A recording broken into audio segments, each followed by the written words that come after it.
नमस्कार साथियों, मैं नीरज कांति आप सभी का स्वागत करता हूं आपके अपने चैनल एनके ग्लोबल एजुकेशन पर। साथियों, आज है 29 मार्च और आज हम द हिंदू और इंडियन एक्सप्रेस के वेबसाइट पर छपने वाले जो प्रमुख आर्टिकल्स हैं उनको हम यहां पर डिटेल में देखने वाले हैं, जो हमारे एग्जाम के पर्सपेक्टिव से ज़्यादा इम्पोर्टेंट होगा। तो सबसे पहले साथियों, आप यहां पर जो पहला आर्टिकल है आप देख सकते हो, हाउथी जो रिबेलियन है उनसे संबंधित है। हमारा जो दूसरा आर्टिकल है वो H1B वीज़ा से संबंधित है।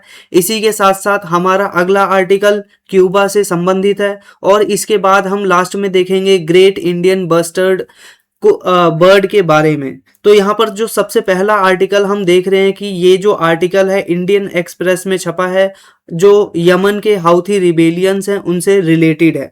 जहां पर बात किया जा रहा है कि जो हाउथी रिबेलियंस हैं वह क्या है, ईरान वॉर के अंदर एंटर कर चुके हैं और इसकी वजह से जो बेब अल मंदेब जो स्ट्रीट है उसके ऊपर एक बड़ा खतरा नजर आ रहा है। जैसा कि हम देख रहे हैं पहले ही कि ईरान के द्वारा जो स्टेट ऑफ हॉर्मूज है उसको पहले से ही चौक कर दिया गया है, ठीक है, जिसकी वजह से जो पूरा का पूरा वर्ल्ड है वो पहले से ही एनर्जी शॉक में है, एनर्जी क्राइसिस झेल रहा है। अगर ये बेब अल मंदेब जो स्ट्रीट है वो अभी बंद हो गया हाउथी रिबेलियंस की वजह से, आप यहाँ पर इमेज में देख सकते हैं, तो इसकी वजह से पूरे वर्ल्ड पे क्या है एक बहुत बड़ा नेगेटिव असर यहाँ पर इम्पैक्ट हमें पड़ने वाला है। तो आइए डिटेल में इस पूरे आर्टिकल को देखते हैं। तो सबसे पहले हम देखते हैं कि ये जो स्टेट ऑफ हॉर्मूज है ईरान के द्वारा पहले से ही बंद किया जा चुका है। इसी के साथ साथ इसी स्टेट ऑफ हॉर्मूज से हम लगभग दुनिया का 20% जो ऑयल है वो इसी रास्ते से होकर गुजरता था। आप यहाँ पर इमेज में देख सकते हो, ये वाला जो पूरा पॉइंट है इसी को ही बोला जाता है स्टेट ऑफ हॉर्मूज, ठीक है। पर्टिकुलर ये वाला जो बिंदु है इसको हम स्टेट ऑफ हॉर्मूज कहते हैं। आप दूसरी इमेज में आप यहाँ पर देख सकते हो, ये रहा, आप दूसरी इमेज में देख सकते हो कि ये वाला जो पूरा स्ट्रीट है, ठीक है, ये जो पतला सा रास्ता है, ठीक है, इसी को स्ट्रीट बोला जाता है जो दो बड़े महासागरों को आपस में जोड़ता है। यहाँ पर आप देख रहे हो ये पर्शियन गल्फ और जो अरेबियन सी का इलाका है दोनों को क्या करता है, जोड़ता है। तो यहाँ पर हम देख रहे हैं कि स्टेट ऑफ हॉर्मुज पहले से ही क्राइसिस में झेल रहा है। इसी के साथ जो जो यमन है उस यमन के जो हाउती रिबेलियंस हैं वो अब लगातार अटैक कर रहे हैं, मिसाइल अटैक कर रहे हैं इजराइल के ऊपर, ठीक है। अब जिसकी वजह से हमें देखने को मिल रहा है कि जो बेब अल मंदेब स्ट्रीट है, यहाँ पर आप देख सकते हो ये वाला जो स्ट्रीट है इसको बेब अल मंदेब स्ट्रीट बोला जाता है। और आप डिटेल में देखना चाहो तो ये रहा आपका बेब अल मंदेब, जो कि रेड सी को और गल्फ ऑफ एडन को आपस में जोड़ता है, ठीक है। और यहाँ पर हम देखते हैं आगे कि इसकी वजह से हमें ये पूरा क्राइसिस नजर आ रहा है। अब यहाँ पर क्या क्या इम्पैक्ट पड़ने वाला है इंडिया के ऊपर और ये पूरे मैरीटाइम जो चौक पॉइंट्स वर्ल्ड में कहाँ कहाँ हैं, आइए डिटेल में इनको देखते हैं। तो सबसे पहले हम एक बार इस इमेज में ध्यान से देख लेते हैं कि ये पूरा का पूरा जो वर्ल्ड लेवल पर जो हम कह रहे हैं चौक पॉइंट है वो वर्ल्ड लेवल पे कहाँ पर एग्जिस्ट करता है। तो सबसे पहले आप यहाँ पर देख सकते हो इमेज में ये पूरे वर्ल्ड का मैप है। इस वर्ल्ड के मैप में हमें यहाँ पर नजर आता है कि यहाँ पर पनामा स्ट्रीट है, पनामा चैनल है, इसी के साथ इंग्लिश चैनल, डेनिस स्ट्रीट, यहाँ पर टर्किश स्ट्रीट, और यहाँ पर आप देख सकते हो इजराइल के पास में स्वेज ऑफ कैनाल, फिर स्टेट ऑफ जिब्राल्टर, यहाँ पर जो यूरोप है और जो दक्षिण अफ्रीका है उसको जोड़ते हुए, इसी के साथ साथ Cape of Good Hope South South Africa के टिप पर, इसी के साथ साथ बेब अल मंदेब स्ट्रीट और स्टेट ऑफ हॉर्मूज, ठीक है। तो ये सारे हमने चैनल्स देख लिए। आप यहाँ पर भी ध्यान रखिएगा स्टेट ऑफ मलक्का, ठीक है। यहाँ पर बेसिकली स्टेट ऑफ हॉर्मूज और बेब अल मंदेब और जो स्ट्रीट ऑफ मलक्का है इंडिया के लिए बहुत ही ज़्यादा सिग्निफिकेंस हो जाता है। क्यों? क्योंकि हम जो रशिया के साथ ऑयल मंगाते हैं वो स्ट्रेट ऑफ मलक्का से मंगाते हैं। वहीं तरफ दूसरी तरफ अगर हम मिडल ईस्ट कंट्रीज से कोई ऑयल और बाकी चीज़ें मंगाते हैं तो वो स्ट्रेट ऑफ हॉर्मूज और बेब अल मंदेब से मंगाते हैं। तो मुझे उम्मीद है आपको बेसिक मुद्दा समझ में आ गया होगा कि ये इतना इंडिया के लिए ज़रूरी क्यों है, ठीक है। तो हम यहाँ पर आगे देखते हैं। कि अगर हमने देखा कि यहाँ पर क्या है, जितने भी स्टेट हैं वर्ल्ड के अंदर, ये एक प्रकार के जगलर वेन्स बना रहे हैं, ठीक है, जो ग्लोबल ट्रेड है उसका। और यहाँ पर हमने प्रमुख रूप से एग्जाम्पल भी देख लिए, state of Hormuz, Bab Al Mandeb, state of Malacca, ठीक है, जो कि इंडो पैसिफिक जो ट्रेड के लिए इंपॉर्टेंट है, ये यूरोप और एशिया के ट्रेड के लिए इंपॉर्टेंट है। और स्टेट ऑफ हॉर्मुज को वर्ल्ड का एनर्जी लाइफलाइन के नाम से भी जाना जाता है, स्पेसिफिकली एशिया के लिए, ठीक है। इसी के साथ साथ हमें यहाँ पर देखने को मिलता है कि ये जो हाउतीज है ये है कौन और ये अटैक क्यों कर रहे हैं। तो बेसिकली आप ऐसा समझिए कि ये क्या है, ईरान लेड एक प्रकार से रेजिस्टेंस का एक्सिस है, यानी जैसे हिजबुल्ला है, हमास है, उसी तरह हाउतीज हैं, जो कि बेसिकली ईरान के एक प्रॉक्सी मिलिशिया ग्रुप के रूप में काम करते हैं, ठीक है। प्रॉक्सी का मतलब है कि वो सीधे तौर पर ईरान उन किसी से अगर नहीं लड़ता है तो उसके बदले हिजबुल्ला, हमास और हाउतीज को क्या करता है, आगे करता है और उनसे अटैक करवाता है। और ये जो हाउतीज हैं इनका बेसिक एम यही है कि ये यूएस और जो इजराइल का इन्फ्लुएंस है मिडल ईस्ट रीजन के अंदर या अफ्रीका रीजन के अंदर, उसको क्या करे, काउंटर करे, ठीक है। अगर हम इनकी कैपिटल देखें तो ये बेसिकली इनकी कैपिटल सना के अंदर हमें देखने को मिलती है 2014 के बाद से। इसी के साथ साथ ये बेसिकली जो ग्रुप है वो जायदी शिया जो माइनॉरिटी कम्युनिटी है उससे बेसिकली संबंध रखा करती है। मैंने आपको पहले की वीडियोस में बताया हुआ है कि शिया और सुन्नी का जो कॉन्फ्लिक्ट है वो किस प्रकार से चलता है। हम यहाँ पर देखते हैं कि जो सऊदी अरेबिया है, फिर यूएई है, ये सभी कंट्रीज क्या हैं, ये बेसिकली है सुन्नी कंट्रीज, ठीक है। अब सुन्नी कंट्रीज होने के बाद जो ईरान है, ईरान के साथ साथ बाकी कंट्रीज हैं वो जैसे कि हिजबुल्ला, हमास और ये क्या बोलते हैं हाउतीज, ये सभी के सभी क्या है, शिया हैं। तो इस वजह से इन सभी का जो दुश्मनी है उसको एक रिलीजियस एंगल भी यहाँ पर मिल जाता है, ठीक है। इसी के साथ साथ हम यहाँ पर आगे देखते हैं स्ट्रेट ऑफ हॉर्मुज और इन सभी स्ट्रेट की कुछ स्पेसिफिक फीचर के बारे में। तो हम यहाँ पर देखते हैं कि स्ट्रेट ऑफ हॉर्मुज को हमने देखा, ये पर्शियन गल्फ को और जो अरेबियन सी है उसको जोड़ती है, और ये एक प्रकार का क्लासिक एग्जाम्पल है चोक पॉइंट का। ये दुनिया का 20% जो ऑयल है उसको क्या बोलते हैं, कंट्रोल करता है, उसके ट्रेड को कंट्रोल करता है। और यहाँ से इंडिया के लिए ये बहुत ज़्यादा क्रिटिकल हो जाता है, क्योंकि इंडिया का लगभग 88% जो क्रूड ऑयल है वो इसी स्ट्रीट से मंगाया जाता है। इसी के साथ हमें बेब अल मंदेब स्ट्रीट देखने को मिलता है, जो कि रेड सी और जो गल्फ ऑफ एडन को जोड़ता है, और यहाँ पर इंडियन ओशियन के साथ ट्रेड करने के लिए इसका एक सिग्निफिकेंस रोल यहाँ पर हमें देखने को मिलता है।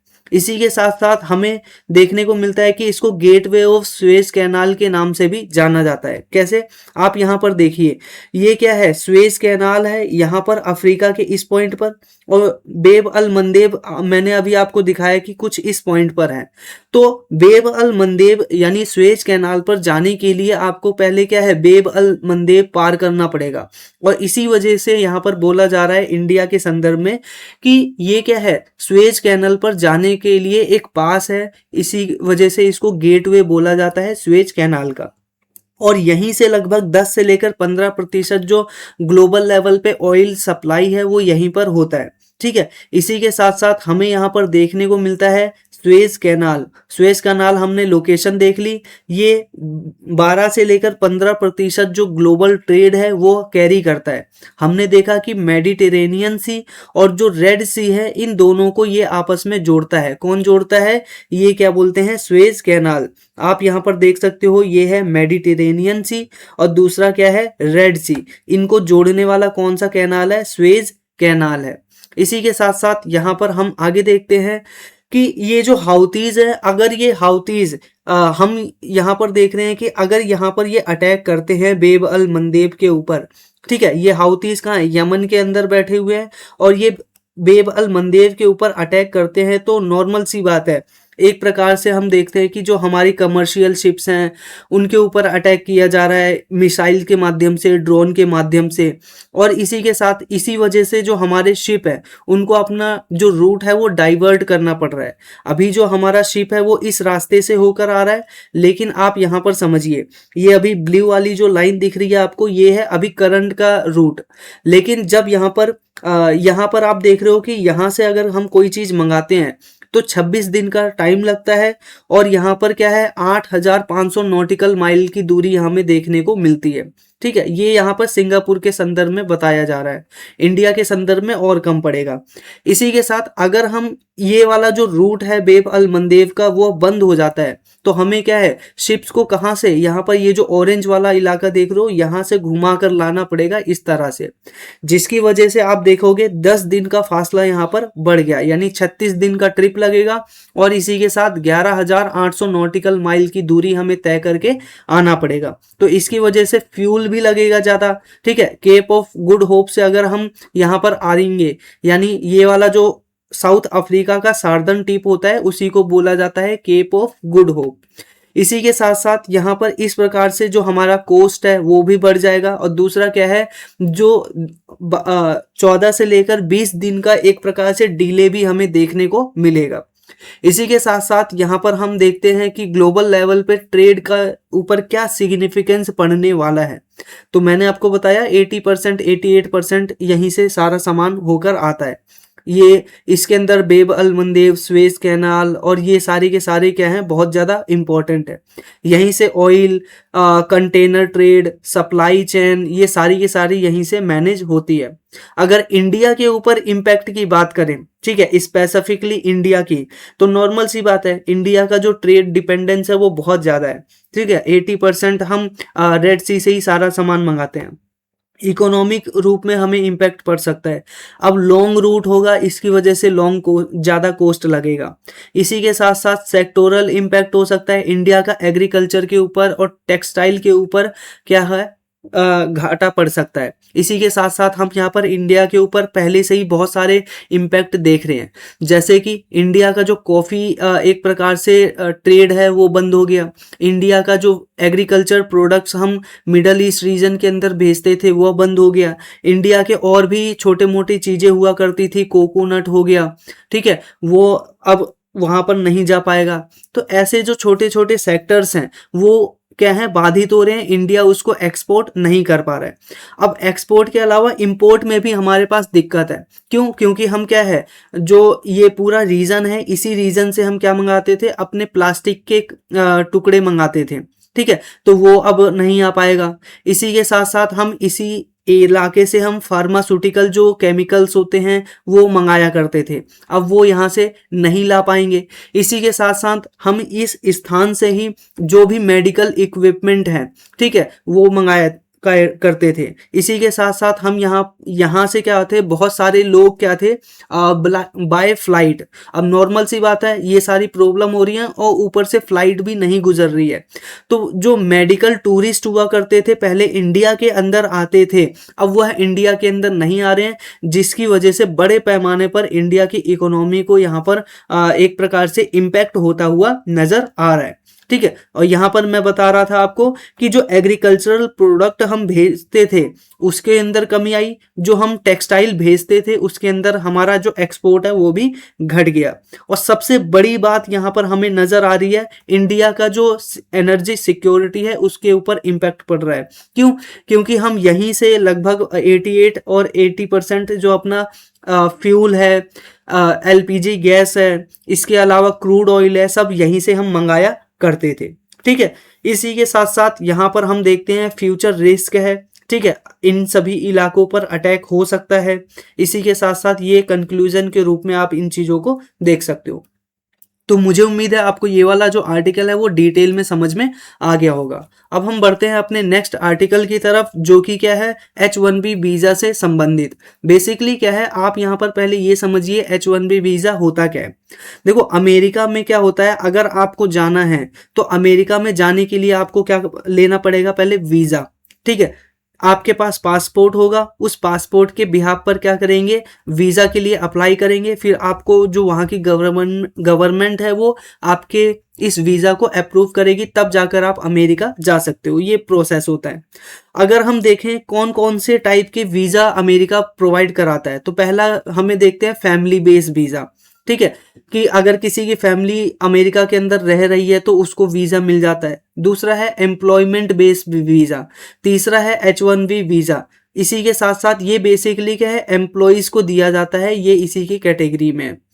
हाई देखो, यहाँ पर एम्प्लॉयमेंट का मतलब है एक प्रकार से लॉ स्किल्ड, और यहाँ पर H1B वीज़ा जो होता है वो हाईली स्किल्ड इंडिविजुअल को दिया जाता है, जैसे कि डॉक्टर्स, इंजीनियर्स और भी इस प्रकार के प्रोफेशनल्स के जो लोग होते थे। इसी के साथ एक स्टूडेंट वीज़ा होता है और टूरिस्ट वीज़ा भी हमें देखने को मिलता है। ठीक है, अब यहाँ पर वीज़ा के लिए आपको सबसे पहले क्या करना पड़ता है कि आपको मान लीजिए अमेरिका की कोई कंपनी है, उससे जॉब लेटर लेना पड़ता है। फिर इसी के साथ आपको फिर जो डॉक्यूमेंट है वो प्रिपेयर करने पड़ते हैं। फिर उसके बाद पिटीशन डालना पड़ता है, जो यूएस की एक प्रकार से फर्म है, यानी वहाँ की एजेंसीज है जहाँ पे वीज़ा अप्लाई करना है। फिर उसके बाद उसका प्रोसेसिंग होगा, एप्लीकेशन होगा, एप्लीकेशन के बाद इंटरव्यू होगा, इंटरव्यू के बाद आपको जो अमेरिका है वो आपका वीज़ा एक प्रकार से अप्रूव हो जाएगा, तो आपको अमेरिका के अंदर एंट्री मिल जाएगी, और फिर अपना जो अपना व्यापार है, काम है, स्टडी है, वो आप इस प्रकार से कर सकते हैं। तो ये वीज़ा का पूरा प्रोसेस इस प्रकार से होता है। अब आइए डिटेल में देखते हैं कि यहाँ पर मामला हुआ क्या है। देखो, अमेरिका ने ये बोला है कि हम क्या करेंगे, अब वीज़ा की स्क्रीनिंग करेंगे। ठीक है, वीज़ा स्क्रीनिंग का मतलब है कि 30 मार्च से हम वीज़ा स्क्रीनिंग करेंगे, जिसके अंदर हम क्या करेंगे कि हमारे जो वीज़ा आने वाले हैं उनकी पहले जांच की जाएगी। बेसिकली H1B वीज़ा और जो मल्टीपल नॉन इमिग्रेशन वीज़ा होते हैं, इन सभी के ऊपर ये अप्लाई किए जाएंगे। इसी के साथ साथ यहाँ पर सबसे बड़ा जो इशू नज़र आ रहा है वो सोशल मीडिया प्रोफाइलिंग से रिलेटेड है। क्यों? क्योंकि यहाँ पर आप देखोगे, इसमें यहाँ पर नज़र आ रहा है कि इसके अंदर ये बोला है कि जो भी हमारे यहाँ पर वीज़ा के लिए अप्लाई करेगा, हम उसके पहले सोशल मीडिया प्रोफाइल देखेंगे। फॉर एग्जाम्पल उसका फेसबुक, उसका इंस्टाग्राम और उसका जो भी पर्सनल लाइफ की चीज़ें होती हैं वो वहाँ पर चेक की जाएंगी कि कौन किस तरह के पोस्ट कर रहा है और कोई इलीगल एक्टिविटी में इन्वॉल्व तो नहीं है। तो इस प्रकार की एक्टिविटीज़ को भी यहाँ पर वहाँ की गवर्नमेंट के द्वारा चेक की जाएंगी। तो यहाँ पर इस वजह से यहाँ पर एक तरह से आप देख रहे हो पर्सनल जो एक प्रकार से आप कह सकते हो कि पर्सनल जो लाइफ है उसमें जो पूरा उनकी एजेंसी है उनका दखल हो रहा है, इस वजह से इसका बड़े पैमाने पर विरोध हमें नजर आ रहा है। अब यहाँ पर बात करते हैं कि यूएस का वीज़ा सिस्टम किस तरह से काम करता है। ठीक है, अब यहाँ पर आप देखिए कि यूएस के अंदर वीज़ा बेसिकली दो प्रकार के हो सकते हैं। ठीक है, एक है इमिग्रेंट वीज़ा और दूसरा है नॉन इमिग्रेंट वीज़ा।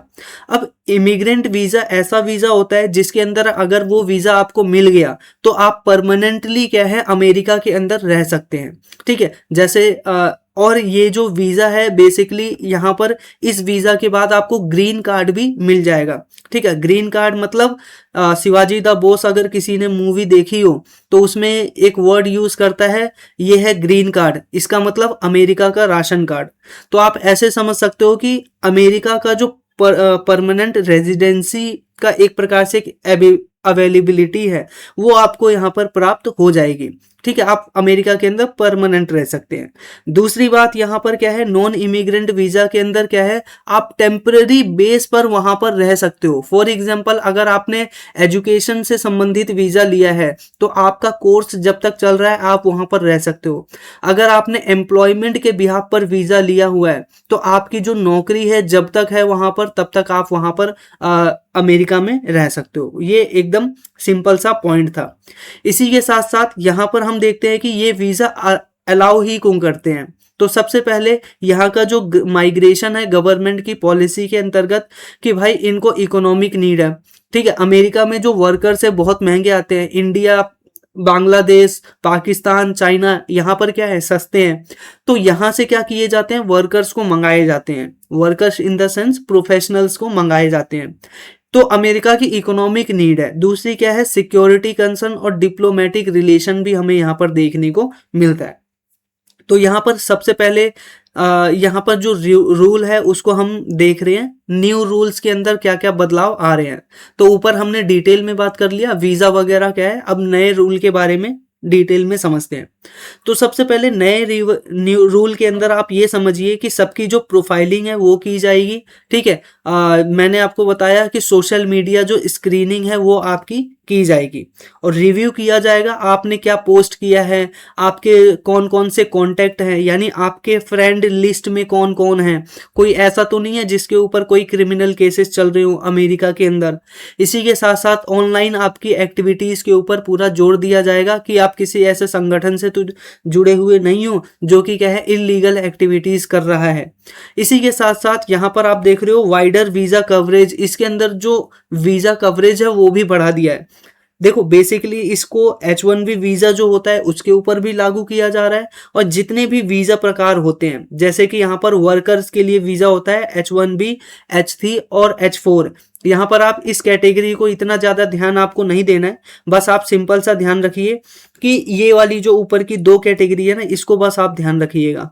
ठीक है, तो ये basically worker visa, H1B visa, H3 और H4 वीजा इसके ऊपर भी लागू होगा। इसी के साथ स्टूडेंट यानी F वीजा और M वीजा इनके ऊपर भी लागू होगा। अदरवाइज इन सभी के ऊपर ये सारा का सारा जो रूल है वो लागू किया जाना है। तो यहाँ पर बात ये भी हो रही है कि जो भी आप वीजा लोगे यानी कोई भी वीजा लेगा तो उसके ऊपर ये रूल जरूर लगेगा। ठीक है, इसी के साथ साथ अमेरिका ने यहाँ पर जोर दिया है कि नेशनल सिक्योरिटी को हम ध्यान में रखते हुए ये सारा काम कर रहे हैं, और ये जो स्क्रीनिंग है इसका प्रमुख रूप से हमारा उद्देश्य है कि जो हमारा नेशनल सिक्योरिटी थ्रेट है उसको क्या बोलते हैं, एक प्रकार से काउंटर कर सके एंटी स्टेट एक्टिविटी में, और क्रिमिनल लिंकेजेस हैं उनको हम एक प्रकार से राशनिंग कर सके या एक प्रकार से उनके ऊपर लगाम लगा सके, उनको देश के अंदर ना आने दे, ये उनका प्रमुख उद्देश्य है। साथियों ये कुछ स्टैटिक पॉइंट्स हैं आप देख सकते हो। इसके अलावा उनका प्रमुख उद्देश्य है कंटिन्यूस टाइटनिंग इमिग्रेशन पॉलिसीज की वजह से क्या हो रहा है, सबसे पहले जो रिस्ट्रिक्शन है वो बढ़ता जा रहा है। इसी के साथ साथ यहाँ पर क्या है कि जो ये जो पूरा का पूरा ट्रेंड है कि दूसरे देश के लोगों के पास ऊपर रिस्ट्रिक्शन लगाया जाए, ये ग्लोबल लेवल पे ट्रेंड हमें यहाँ पर नजर आ रहा है। साथियों इसकी वजह से अगर हम देखें तो ग्लोबल लेवल पे क्या है, जो माइग्रेशन है उसके टाइटनिंग की वजह से इकोनॉमिक स्लोडाउन देखने को मिल सकता है अमेरिका के अंदर। दूसरा क्या है, पॉलिटिकल प्रेशर बन सकता है, और तीसरा क्या है, सिक्योरिटी कंसर्न भी हमें यहाँ पर नजर आ सकते हैं। इसी के साथ साथ H1B वीज़ा हमने डिटेल में देख लिया कि इसको हाईली स्किल्ड जो प्रोफेशनल्स होते हैं उनके लिए लागू किया जाता है। इसके लिए आपको बैचलर डिग्री या फिर जो हायर एजुकेशन की डिग्री है वो आपको दिखाना जरूरी है, या फिर जो एम्प्लॉयर स्पॉन्सरशिप है वो आपको लगाना जरूरी है। इसी के साथ साथ यहाँ पर क्या है कि इसके ऊपर इंडिया के ऊपर क्या इम्पैक्ट होने वाला है इस स्क्रीनिंग के माध्यम से। नॉर्मल सी बात है, अमेरिका के अंदर सबसे ज़्यादा जो बेनिफिशियरी हैं H1B वीज़ा के वो कौन है, इंडियंस हैं। इंडिया के जो इंजीनियर्स हैं, IT प्रोफेशनल्स हैं, हेल्थ केयर वर्कर्स हैं, ये सारे के सारे अमेरिका में जाकर काम करते हैं, और इनको अब वीज़ा की एक प्रकार से कटौती की जाएगी तो इंडिया के ऊपर इम्पैक्ट पड़ता हुआ हमें नजर आएगा। इसी के साथ प्राइवेसी कंसर्न तो है ही, क्योंकि यहाँ पर इंडिविजुअल प्राइवेसी और जो स्टेट सर्विलेंस है दोनों में कॉन्ट्रडिक्शन हो रहा है। इसकी वजह से जो पूरा का पूरा वीजा का एक प्रकार से डिलीवरी है वो एक प्रकार से क्या है, डिले होगा और रिजेक्शन के चांसेस बढ़ जाएंगे। इसी के साथ इकोनॉमिक इम्पैक्ट के रूप में इंडिया के ऊपर पड़ेगा कि जो रेमिटांस है वो कम हो जाएंगे, और IT सेक्टर की जो ग्रोथ है वो रुकती हुई नजर आएगी, और इंडिया की जो टैलेंट मोबिलिटी है उसके ऊपर भी रोक लगेगा। अब यहाँ पे क्रिटिसिज्म बेसिकली वही बात की जा रही है कि प्राइवेसी से रिलेटेड डिजिटल प्रोफाइलिंग का रिस्क है, और यहाँ पर क्या है, एकेडमिक एक्सचेंज बेसिकली यहाँ पर क्या है देखने को मिल रहा है। बाकी सारी बातें वही है, आप यहाँ पर डिटेल में देख सकते हैं। लास्ट में हम एक पॉइंट देख लेते हैं कि इंडिया का डायस्पोरा अमेरिका के अंदर किस प्रकार का है। तो यहाँ पर हमें देखने को मिलता है कि लगभग 4.5 मिलियन जो इंडियंस हैं, जैसे कि एनआरआईज और पीआईओज, वह क्या है, अमेरिका के अंदर काम करते हैं। और स्पेशली इसके अंदर जो मोस्ट स्किल्ड बेसिकली यहाँ पर इंडियन डायस्पोरा है, वो अमेरिका के अंदर काम करता हुआ नजर आ रहा है। आईटी सेक्टर में, हेल्थ सेक्टर में, फाइनेंस और अदर एकेडमिक सेक्टर में इंडिया का बोलबाला अमेरिका के अंदर हमें देखने को मिलता है। इसी के साथ हमें यहाँ पर देखने को मिलता है कि इंडिया इसी प्रकार से ग्लोबल लेवल पे रेमिटांस के अंदर टॉप लेवल पे हमें देखने को मिलता है। और अमेरिका से हम लगभग 120 बिलियन डॉलर एक साल में क्या है, वहां से रेमिटांस लेकर आते हैं। अब रेमिटांस क्या होता है बता देते हैं। मान लीजिए एक इंडिविजुअल व्यक्ति है, वो क्या है, इंडिया का नागरिक है। ठीक है, वो क्या है, इंडिया का नागरिक है। और वो इंडिया का नागरिक क्या करता है, अमेरिका में चला जाता है। कहाँ चले गया, अमेरिका में। अमेरिका में जाकर उसने काम किया और काम के बदले में उसने इंडिया को पैसा भेजा, और वो इंडिया के अंदर जो पैसा आया उसी को ही रेमिटांस बोला जाता है। ठीक है, इसी के साथ साथ यहाँ पर इंपॉर्टेंस ऑफ इंडिया, बाकी चीजों को आप यहाँ पर देख सकते हो। ठीक है, तो ये आर्टिकल भी अपना खत्म हो गया। यहाँ पर आप देख सकते हो कि ये एक प्रकार से इंडियन एक्सप्रेस में ये न्यूज़ आर्टिकल भी पूरा छपा हुआ था कि न्यू वीज़ा रूल को लागू किया जा रहा है। यहाँ पर 30 मार्च से इसको लागू किया जाएगा और इसके अंदर H1B वीज़ा को भी शामिल किया गया है। अब नॉर्मल सी बात है, हाईली स्किल्ड जो इंडिविजुअल्स हैं इंडिया के, वो क्या है, इस H1B वीज़ा के अंतर्गत ही जाते हैं। इंडिया के सॉफ्टवेयर में बेसिकली डेवलपर्स और बाकी ऑफिसर्स, तो इस वजह से इंडिया के ऊपर इसका बहुत ज़्यादा इम्पैक्ट हमें देखने को मिलेगा। ठीक है, अब हम यहाँ पर वापस आते हैं अपने अगले आर्टिकल पे, जो कि क्या है, क्यूबा से संबंधित है। ये आर्टिकल भी आप देख सकते हो कि जो इंडियन एक्सप्रेस है उसमें वेबसाइट पर आया था। तो आप यहाँ पर देख सकते हो, Cuba is next amid West Asia conflict. देखो, वेस्ट एशिया के अंदर कन्फ्लिक्ट चल रहा है, उसी की तरफ अमेरिका ने वेनेजुएला के ऊपर कब्जा कर लिया है। उसी के साथ हमें देखने को मिल रहा है कि अब जो पॉसिबल अटैक है अमेरिका का, यानी डोनाल्ड ट्रंप का, वो हो सकता है क्यूबा के ऊपर। हो सकता है कि अमेरिका अब इन फ्यूचर क्यूबा के ऊपर भी अटैक कर सके। और इसी वजह से हमें यहाँ पर देखने को मिलता है ये पूरा का पूरा न्यूज़ आर्टिकल। आज हमें देखने को मिल रहा है कि क्यूबा एक एनर्जी क्राइसिस से सफ़र कर रहा है। क्यों सफ़र कर रहा है? क्योंकि क्यूबा का ज़्यादातर जो ऑयल है, जो एनर्जी बेसिकली सप्लाई है, वो क्या है, वेनेजुएला से आया करता था। मोर देन 90% जो ऑयल है, एनर्जी सप्लाई है, वो वेनेजुएला से आया करता था। अब चूंकि वेनेजुएला के ऊपर अमेरिका का कब्जा हो गया है, इस वजह से अमेरिका ने क्या किया है, यहाँ पर क्यूबा को ऑयल देना मना कर दिया है। अब यहाँ पर हम हिस्ट्री में देखेंगे कि अमेरिका का और वेनेजुएला का जो रिलेशन है, वो नॉट वेनेजुएला, क्यूबा का रिलेशन किस प्रकार से हमेशा से कॉन्ट्राडिक्टी रहा है इन फ्यूचर, इन पास्ट में भी। ठीक है, आप यहाँ पर पूरा आर्टिकल देख सकते हो कि वहाँ का जो हॉस्पिटल्स हैं, उन हॉस्पिटल्स में भी एक प्रकार से जो इलेक्ट्रिसिटी है वो प्रोवाइड नहीं हो पा रही है। 20-20 घंटे यहाँ पर क्या है, जो क्यूबा है वहां पर एनर्जी कट किया जा रहा है। तो आप सोच सकते हो, दिन में सिर्फ 4-5 घंटे ही बिजली आ रही है वहां पे, और ऊपर से वहां के जो हॉस्पिटल्स हैं उनमें सबसे ज्यादा क्राइसिस हमें देखने को मिल रहा है। ठीक है, तो आइए यहाँ पर हिस्टोरिकल पर्सपेक्टिव को भी देखेंगे। ये आप इमेज देख सकते हो चे गुवेरा के बारे में, माफ कीजिएगा, फिदेल कैस्ट्रो के बारे में। ठीक है, ये फिदेल कैस्ट्रो की इमेज है। तो फिदेल कैस्ट्रो के बारे में भी हम यहाँ पर डिटेल में देखेंगे। चलिए, तो यहाँ पर लौटते हैं अपने आर्टिकल पे। H1B वीजा को हमने देख लिया, अब क्यूबा के बारे में बात करते हैं।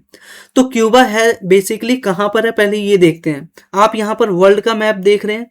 इस वर्ल्ड के मैप में ये है नॉर्थ अमेरिका और नीचे की तरफ है साउथ अमेरिका। ठीक है, नॉर्थ अमेरिका और साउथ अमेरिका के बीच में ये जो इलाका है, उसका आप यहाँ पर जूम प्रोफाइलिंग देख सकते हो। और इसी के अंदर बहुत सारे छोटे छोटे आइलैंड है। ठीक है, जैसे कि ये अमेरिका की तरफ गल्फ ऑफ मैक्सिको, ये आप यूनाइटेड स्टेट यानी अमेरिका की बाउंड्री देख सकते हो। उसके ठीक नीचे आपको यहाँ पर क्यूबा देखने को मिलेगा। ठीक है, तो ये है आपका क्यूबा, इसको आप ध्यान में रखिएगा। क्यूबा के पास में कौन कौन से महासागर है ये ध्यान रखिएगा। Gulf of Mexico, north Atlantic ocean और कैरेबियन सी, ये सारे के सारे क्या हैं, यहाँ पर हमें क्यूबा के आसपास देखने को मिलते हैं। यहाँ पर आप देख सकते हो वेनेजुएला, और वेनेजुएला के ऊपर किसने कब्जा कर लिया है, अमेरिका ने। और वेनेजुएला से ही क्या है, क्यूबा बेसिकली सारा का सारा जो एनर्जी सप्लाई है वो किया करता था।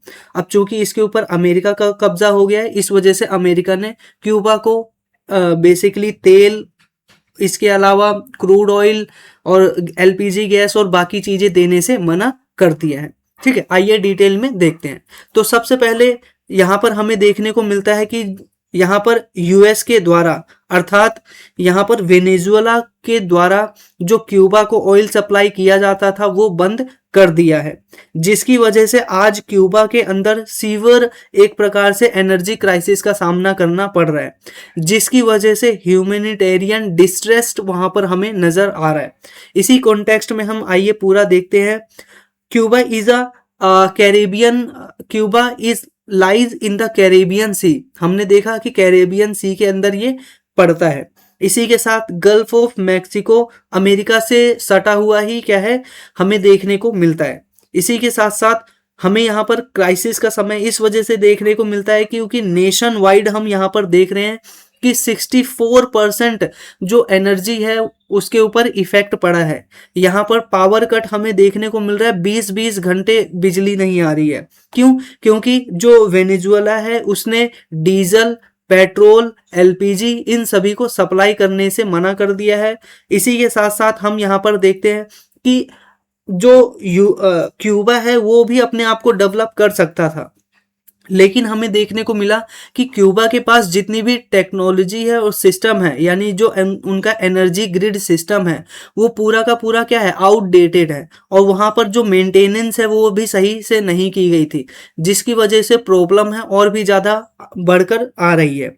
इसी के साथ साथ हम यहाँ पर देखते हैं कि वेनेजुएला का रोल क्या है। तो नॉर्मल सी बात है कि जो क्यूबा है वो 98,000 बैरल पर डे क्या है, वेनेजुएला से ऑयल खरीदता था। इसके बदले में जो क्यूबा है वो वेनेजुएला को डॉक्टर्स, टीचर्स और एक प्रकार से जो मिलिट्री पर्सन है वो प्रोवाइड करवाया करता था। ठीक है, तो यहाँ पर ध्यान रखिएगा, यहाँ पर इस प्रकार से एक्सचेंज सिस्टम चलता था। यहाँ पर कोई मॉनेटरी ट्रांजैक्शन नहीं हुआ करता था, एक प्रकार से बार्टर सिस्टम हुआ करता था दोनों देशों के बीच में, साउथ साउथ कोऑपरेशन मॉडल के अंतर्गत। तो ध्यान रखिएगा, साउथ साउथ कोऑपरेशन मॉडल के अंतर्गत दोनों में बार्टर सिस्टम चला करता था। और चूंकि यहाँ पर क्या है, वेनेजुएला के ऊपर अमेरिका का कब्जा हो गया है, इस वजह से हमें यहाँ पर पूरा का पूरा क्यूबा के अंदर ऑयल क्राइसिस देखने को मिल रहा है, फ्यूल क्राइसिस देखने को मिलता है। अगर हम हिस्टोरिकल पर्सपेक्टिव से बात करें तो हमें यहाँ पर नजर आ रहा है कि अमेरिका क्या है, एक प्रकार से बदला ले रहा है क्यूबा से। ठीक है, कैसे बदला ले रहा है, जब कोल्ड वॉर का टाइम चल रहा था, यानी सेकेंड वर्ल्ड वॉर खत्म ही हुआ था, और उसके बाद हमें देखने को मिला कि 1959 में क्या हुआ, क्यूबा के अंदर रिवॉल्यूशन हुआ, और वहां पर जो फिदेल कैस्ट्रो थे वो नए लीडर बनकर आते हैं। और यहाँ पर इन्होंने क्या किया कि अपना जो अलाइनमेंट है या अपना एक प्रकार से रिलेशन है वो किसके साथ इस्टेब्लिश किया, यूएसएसआर के साथ, जो कि उस समय का सोवियत यूनियन था, और आज के समय में इसको हम रशिया के नाम से जानते हैं। यूएसएसआर के अंदर बहुत सारी कंट्रीज शामिल थी, ठीक है, और रशिया उनमें से एक था, सबसे बड़ी कंट्री। तो यहाँ पर हमें देखने को मिला कि यूएसएसआर की साथ ये चले गए फिदेल कैस्ट्रो, और इस वजह से इनका जो यूएसए यानी अमेरिका के साथ जो रिलेशन है वो खराब हो गए। अब चूंकि यहाँ पर अमेरिका के साथ रिलेशन खराब थे तो अमेरिका ने इनके ऊपर बहुत सारे क्या है, इकोनॉमिक सैंक्शन लगा दिए, और इनके ऊपर बहुत सारे इन्वेजन यानी अटैक्स भी किए गए। फिर भी हम यहाँ पर देखते हैं कि एक प्रकार से कंटेमिनेंट पॉलिसी यहाँ पर कोल्ड वॉर के टाइम पर हमें देखने को मिलती है। साथियों, जब कोल्ड वॉर खत्म हो गया तो उसके बाद में हमें देखने को मिला कि अमेरिका ने इसके ऊपर क्या है, जो स्टेट स्पॉन्सर टेररिज्म का जो टैग है वो लगाना स्टार्ट कर दिया, और इसके ऊपर क्या किया कि एक प्रकार से क्यूबा को काउंटर करने की कोशिश यहाँ पर की गई। लेकिन जब बराक ओबामा का टाइम आया तो हम यहाँ पर देखते हैं कि जो रिलेशन है वो दोबारा से रिस्टोर होने लग गए 2015 में।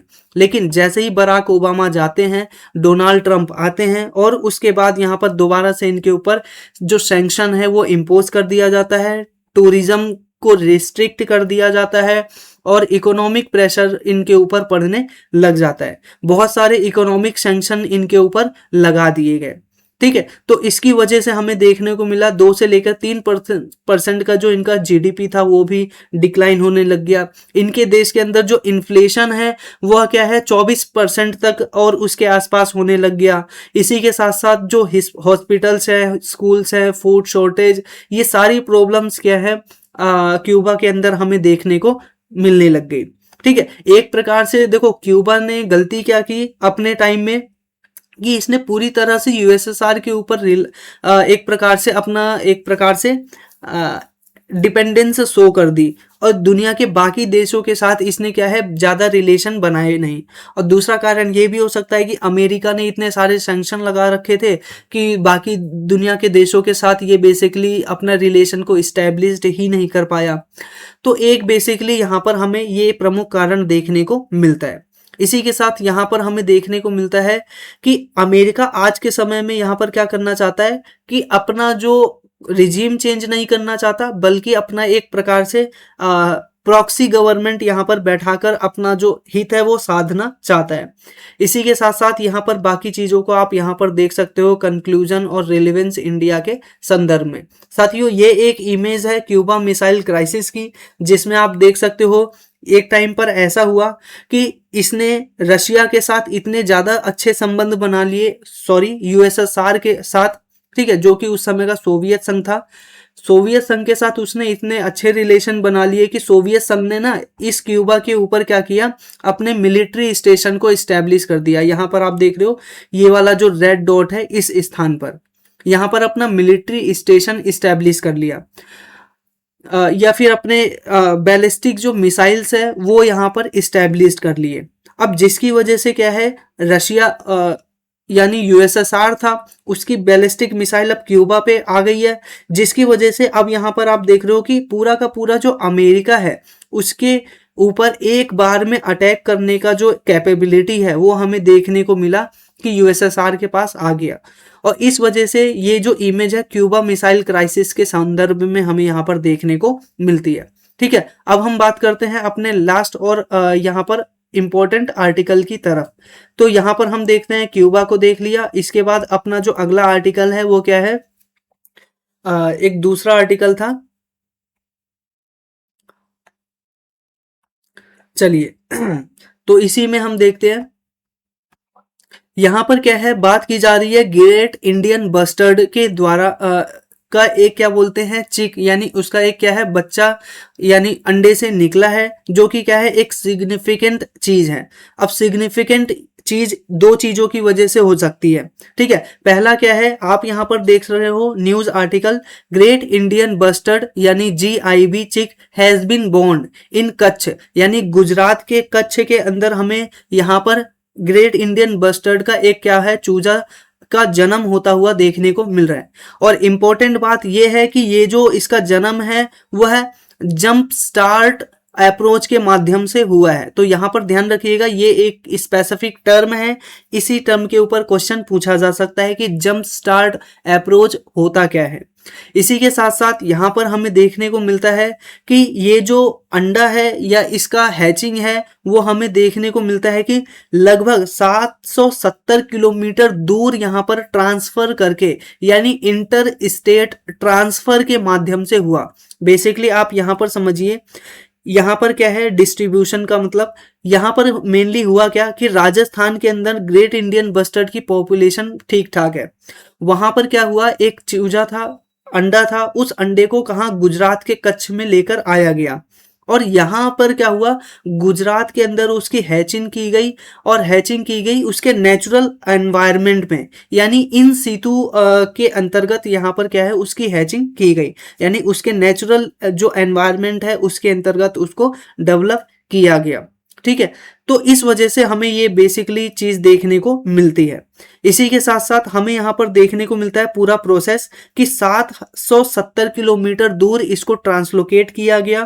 फिर उसके बाद इसके नेचुरल हैबिटेट के अंदर इसको क्या किया गया, हैच किया गया, यानी इसको रेस किया गया, बड़ा किया गया, फोस्टर किया गया, यानी पालन पोषण किया गया। और ये एक प्रकार से इन सीतु जो कंजर्वेशन है उसका एग्जाम्पल हमें देखने को मिल रहा है। इन सीतु कंजर्वेशन का मतलब होता है कि जब किसी जीव को आप उसी के ही नेचुरल एनवायरनमेंट में क्या करते हो, संरक्षित करते हो, ठीक है, अपब्रिंगिंग करते हो, लालन पोषण करते हो, तो उसको इन सीतु कंजर्वेशन कहा जाता है। एक्स सीतु भी आप समझ लीजिए, जब उसके नेचुरल हैबिटेट से अलग, मान लीजिए किसी जू में, मान लीजिए किसी नेशनल अदर एरिया में, अगर आप किसी लेबोरेटरी में अगर करते हो तो उसको हम एक्स सीतु कंजर्वेशन कहते हैं। तो मामला आपको यहाँ पर समझ में आ गया होगा कि यहाँ पर हुआ क्या है, ठीक है। अब आइए हम डिटेल में देख लेते हैं कि ये ग्रेट इंडियन बस्टर्ड का कुछ स्पेसिफिक फीचर। इसका साइंटिफिक नेम आप देख सकते हो, आर्डियोटिस निग्रिसिप्स, ठीक है, ये इसका क्या है, साइंटिफिक नेम है। इसी के साथ ये हैवीएस्ट फ्लाइंग बर्ड है पूरे दुनिया में। इसी के साथ साथ ये हैबिटेट के रूप में देखें तो एरिड और जो ग्रास लैंड है उसके अंदर रहना पसंद करता है। इसी के साथ साथ जो सेमी डेजर्ट इलाके हैं, इकोसिस्टम है, वहां रहना पसंद करता है। और ये एक प्रकार से फ्लैगशिप स्पीसीज है।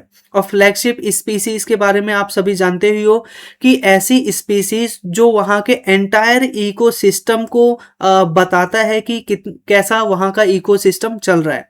यानी इस स्पीसीज को संरक्षित करने के लिए आपको उस पूरे के पूरे इलाके का, यानी पूरे के पूरे इकोसिस्टम को क्या बोलते हैं, प्रोटेक्ट करने की जरूरत होती है, ठीक है। तो यहाँ पर ये इंपॉर्टेंट चीज है। फ्लैगशिप स्पीसीज ऐसी स्पीसीज होती हैं जिसको संरक्षित करने के लिए पूरे के पूरे इकोसिस्टम को संरक्षित करना आवश्यक होता है। तो यहाँ पर हमने बाकी देख लिया। इसका IUCN स्टेटस देख सकते हो, क्रिटिकली इंडेंजर्ड है, यानी इनकी जो संख्या है वो बहुत ही ज्यादा कम है, ये आपको ध्यान में रखना है, बहुत ही ज्यादा कम। इसी के साथ साथ शेड्यूल 1 के अंदर इसको रखा गया है वाइल्ड लाइफ प्रोटेक्शन एक्ट 1972 के अंतर्गत। इसी के साथ इसका मतलब यह है, इसी के साथ यहाँ पर हम देखते हैं कि साइट के अपेंडिक्स 1 के अंदर इसको रखा गया है। तो यहाँ पर ये जो मैं बता रहा हूँ ये सबसे इंपॉर्टेंट पॉइंट है, ठीक है। इस पूरे के पूरे आर्टिकल का सबसे इंपॉर्टेंट पॉइंट यही है। इसका कंजर्वेशन स्टेटस आपको ध्यान में रखना है, क्रिटिकली इंडेंजर्ड है IUCN स्टेटस के अंतर्गत, और वाइल्ड लाइफ प्रोटेक्शन एक्ट 1972 के अंतर्गत इसको शेड्यूल 1 के अंदर रखा गया है, ठीक है, शेड्यूल 1 के अंदर, और साइट के अपेंडिक्स 1 के अंदर इसको रखा गया है। अब इसका मतलब ये समझ लीजिए कि इसको कोई भी एक स्थान से दूसरे स्थान पर क्या है, व्यापार नहीं कर सकता है। इसको क्रिटिकली रूप में संरक्षित करने की जरूरत है। इसी के साथ साथ यहाँ पर हम देखते हैं एंडेंजर्ड का मतलब है कि इसकी जो जनसंख्या है वो बहुत ही ज्यादा कम है। इसी के साथ साथ यहाँ पर बाकी चीजों को हम देख ही चुके हैं। अब हम यहाँ पर बात करते हैं कि इसके डिक्लाइन का कॉज क्या है, कि ये ग्रेट इंडियन बस्टर्ड की जो पॉपुलेशन है इतना ज्यादा कम क्यों हो गई। तो पहला कारण हमें नजर आ रहा है इसका हैबिटेट लॉस। नॉर्मल सी बात है, ये ग्रास लैंड के अंदर रहना पसंद करता है, ठीक है। तो जैसे जैसे एग्रीकल्चर और इंफ्रास्ट्रक्चर बढ़ रहा है तो इनका जो हैबिटेट है वो भी क्या है, लॉस होता चला जा रहा है। दूसरा कारण हमें देखने को मिलता है कि पावर लाइन कोलिजन के माध्यम से। और एक और कारण आप यहाँ पर देख सकते हो कि हमारे इंडिया के अंदर जो वेटलैंड है उसको मिसक्लासिफाइड किया है, जिसकी वजह से भी इनकी जो एक प्रकार से हैबिटेट है वो डिस्ट्रक्ट होती हुई नजर आ रही है। इसी के साथ साथ यहाँ पर क्या है, इनकी जो मोर्टेलिटी रेट है वो भी बढ़ती जा रही है। इसी के साथ साथ इनका जो बर्ड है उनका पुअर फ्रंटल विजन की वजह से बेसिकली क्या है कि बहुत सारे पावर लाइंस को क्या किया जा रहा है, डेवलप किया जा रहा है। अब पावर लाइन को जब डेवलप किया जा रहा है, और दूसरी बात क्या है, ये जो बर्ड है ये बहुत ज्यादा भारी होती है, पहली चीज। दूसरा क्या है, बहुत ज्यादा उड़ती भी नहीं है, ऊंचाई तक।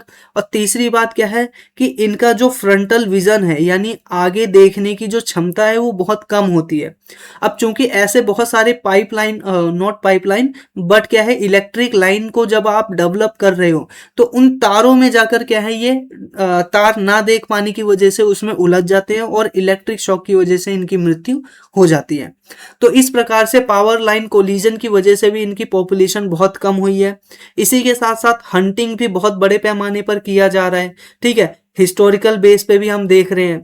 इसी के साथ साथ यहाँ पर एक और इम्पोर्टेंट बात ध्यान रखिएगा, इनको हंटिंग इस वजह से भी किया जाता है क्योंकि इनके अंदर मांस का जो रेशो है वो ज़्यादा होता है। इसी के साथ साथ इनका जो रिप्रोडक्टिविटी है, जो रेट है वो बहुत ज़्यादा लो है। इस वजह से भी क्या है, इनकी जनसंख्या बहुत ज़्यादा कम हमें नज़र आ रही है। तो आप यहाँ पर मेन मुद्दा समझ गए होंगे कि अगर ये सारी प्रॉब्लम होते और प्रोडक्टिविटी इनकी हाई होती, रिप्रोडक्टिविटी इनकी हाई होती, तो क्या है ये अपनी पॉपुलेशन को कंट्रोल कर सकते थे। लेकिन इनका जो रिप्रोडक्शन रेट है वो भी बहुत कम है, ठीक है। आप ऐसा समझिए, एक साल में एक जानवर जो है वो एक अंडे को जन्म देता है, यानी एक अंडा देता है। तो सोच के देखिए, जहां पर एक मुर्गी हर एक दिन अंडा देती है, आप उसको कितना भी खाओ, क्या बोलते हैं, मेजर चांस है कि वो खत्म नहीं होगा, ठीक है। लेकिन ऐसा जानवर, ऐसा पक्षी जो कि क्या है एक साल में एक ही बार अंडे दे रहा है, उसको क्या बोलते हैं, उसकी अगर पॉपुलेशन डिक्लाइन होती है तो उसको दोबारा से रिवर्स कर पाना बहुत ही ज्यादा मुश्किल है। तो इस वजह से हमें यहाँ पर ये देखने को मिल रहा है। साथियों, यहाँ पर एक टर्म आ रहा है की सिलेक्शन स्पीसीज, ठीक है। अब की सिलेक्शन स्पीसीज क्या है वो भी देख लीजिए। ऐसी स्पीसीज जिसका रिप्रोडक्शन जो रेट है वो कम होता है और बहुत ही ज्यादा वल्नरेबल होती हैं, यानी बहुत ज्यादा नाजुक होती हैं, उनकी जनसंख्या बहुत कम होती है और पॉपुलेशन डिक्लाइन हो रही होती है, उसको हम के सिलेक्टेड स्पीसीज के अंतर्गत रखते हैं, ठीक है। तो यहाँ पर हमने लगभग सारी बातें हमने देख लिया है ग्रेट इंडियन बस्टर्ड के बारे में, ठीक है। ये बहुत इंपॉर्टेंट आर्टिकल है, इसको आप ध्यान में रखिएगा। इसी के साथ इंडिया के द्वारा कंजर्वेशन एफर्ट्स भी अपनाए जा रहे हैं। क्या क्या एफर्ट लिए गए हैं? सबसे पहले स्पीसीज रिकवरी प्रोग्राम को यहाँ पर इंडिया के द्वारा लॉन्च किया गया है, जिसके अंदर हम जो वाइल्ड लाइफ हैबिटेट्स है उनको डेवलप करने के ऊपर जोर दे रहे हैं। इसी के साथ साथ जो ब्रीडिंग सेंटर्स हैं उनको हम डेवलप कर रहे हैं, जैसे कि राजस्थान के अंदर हम डेजर्ट नेशनल पार्क को बना रहे हैं। सुप्रीम कोर्ट का इंटरवेंशन भी हमें देखने को मिलता है जीआईबी यानी ग्रेट इंडियन बस्टर्ड के हैबिटेट को दोबारा से रिजुविनेट करने के संदर्भ में। इसी के साथ साथ यहाँ पर कम्युनिटी पार्टिसिपेशन भी हमें देखने को मिल रहा है, इसकी पॉपुलेशन को एक प्रकार से इम्प्रूव करने के लिए। इकोलॉजिकली ये हमारे लिए बहुत ज़्यादा इम्पोर्टेंट है, ठीक है। ये क्या है, हेल्दी ग्रासलैंड और जो इकोसिस्टम है उसको सिग्निफाई करता है, उसको दर्शाता है। इस वजह से क्या है, इसका एक प्रकार से मेंटेनेंस, इकोलॉजिकल बैलेंस और प्रिजर्व बायोडाइवर्सिटी के लिए बहुत ही ज़्यादा जरूरी है। और ये एक प्रकार की अम्ब्रेला स्पीसीज है। अम्ब्रेला स्पीसीज मैंने अभी बताया कि ऐसी स्पीसीज जिसमें अगर किसी एक को सिलेक्ट कर दिया जाए या एक को क्या है प्रिजर्व कर दिया जाए तो बाकी की स्पीसीज क्या है अपने आप क्या है ग्रो होती हुई नजर आएंगी। ऐसी स्पीसीज को अम्ब्रेला स्पीसीज के नाम से जाना जाता है। तो यहाँ पर आप सिग्निफिकेंस देख सकते हो। इसी के साथ साथ कुछ चैलेंजेस भी हमारे सामने हैं और कंक्लूजन के रूप में आप ये सारी चीज़ों को देख सकते हो, ठीक है। तो ये हमने ये वाला जो आर्टिकल है इसको भी डिटेल रूप में कवर कर लिया। अब बढ़ते हैं अपने नेक्स्ट आर्टिकल की तरफ। साथियों, ये आर्टिकल भी आप यहाँ पर इंडियन एक्सप्रेस में देख रहे हो कि एक रेयर फोर्टिस की बात की जा रही है, जो कि क्या है स्पर्म वेल को बर्थ देते हुए यहाँ पर कैप्चर किया गया है। और ये एक प्रकार का पहला इस प्रकार का फुटेज हमें देखने को मिल रहा है कि वेल इस प्रकार की भी बिहेवियर करती हैं, ठीक है। इसी प्रकार से हम यहाँ पर देखते हैं कि ये जो पूरा का पूरा पूरा इमेज कंडक्ट है, रिसर्च वगैरह है, वो इन सभी के माध्यम से किया गया है। आपको सिर्फ इतना ध्यान रखना है कि ये पूरा इमेज में है क्या।